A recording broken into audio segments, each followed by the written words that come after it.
Guard যেতিয়া জীয়াই আছিল সেই সময়ত এনেকুৱা পুলিচ প্ৰশাসনে তেখেতক নিৰাপত্তা প্ৰদান কৰা নাছিল কিন্তু আজি জুবিন গাৰ্গক যিকেইজন ব্যক্তিয়ে হত্যা কৰিলে সেইকেইজন ব্যক্তিক নিৰাপত্তা প্ৰদান কৰাৰ কাৰণে পুলিচ প্ৰশাসনে উঠি পৰি লাগিছে কিহৰ কাৰণে পুলিচ প্ৰশাসনে উঠি পৰি লাগিছে জুবিন গাৰ্গৰ হত্যাকাৰীক চৰকাৰ প্ৰশাসনে ৰক্ষণাবেক্ষণ দি আছে তাৰ কাৰণে কোনো এজন কয়দী নথকা জেলত তেখেতসকলক ৰখাৰ ব্যৱস্থা কৰিছে আমাৰ এটাই বস্তু কথা আমাক ন্যায় লাগিবই হয় তেখেতসকলক ফাঁচি দিয়ক নহ'লে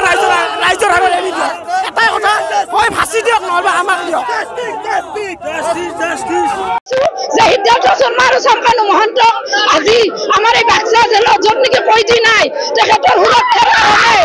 চৰকাৰে আনি ইয়াতে থৈছে এইটো কথা আমি কোনোপধ্যে মানি ল'ব নোৱাৰো এজন আমাৰ ভগৱানৰ দৰে মানুহ জুবিন দাক মাৰি পেলাইছে তেনেকুৱা মানুহ আমি এইখন জেলতো বিচৰা নাই গতিকে আমাক ন্যায় লাগে চম্পানু মহন্তৰ সিদ্ধাৰ্থ শৰ্মা ফাঁচি লাগে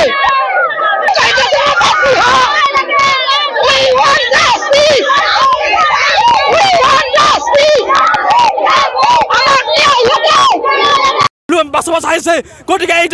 এই আমি সিদ্ধান্ত মানি লোৱা নহ'ব কোনোপধ্যে মানি নলওঁ আমাৰ বাক্সাবাসীয়ে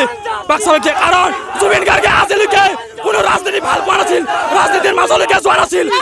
আজি সেই হেমন্ত বিশ্ব শৰ্মাই এই ৰাজনীতিৰ মাজলৈ সেই জুবিন গাৰ্গ কিয় টানি আছে বাৰে বাৰে এই আমাক প্ৰত্যুত্তৰ দিব লাগিব নহ'লে আগন্তুক ইলেকশ্যনত সেই প্ৰত্যুত্তৰ অসমবাসীয়ে হেমন্ত বিশ্ব শৰ্মাক প্ৰদান কৰিব এনেকুৱা ৰাজনীতি কৰা আমাক মুখ্যমন্ত্ৰীৰ প্ৰয়োজন নাই য'ত নেকি হেমন্ত বিশ্ব শৰ্মাই ৰিণিকে ভূঞাক বাছৰ স্বাৰ্থত এনেকুৱা ৰাজনীতি কৰি আছে গতিকে এনেকুৱা ৰাজনীতি কৰা মানুহক আমাক প্ৰয়োজন নাই মুখ্যমন্ত্ৰীৰ পৰা অতি সোনকালে পদত্যাগ কৰক আৰু এনেকুৱা এখন কাৰাগাৰ 2000জন মানুহ ৰাখিব পৰা কাৰাগাৰ আজিলৈকে কোনো এজন ব্যক্তি ৰখা নাই।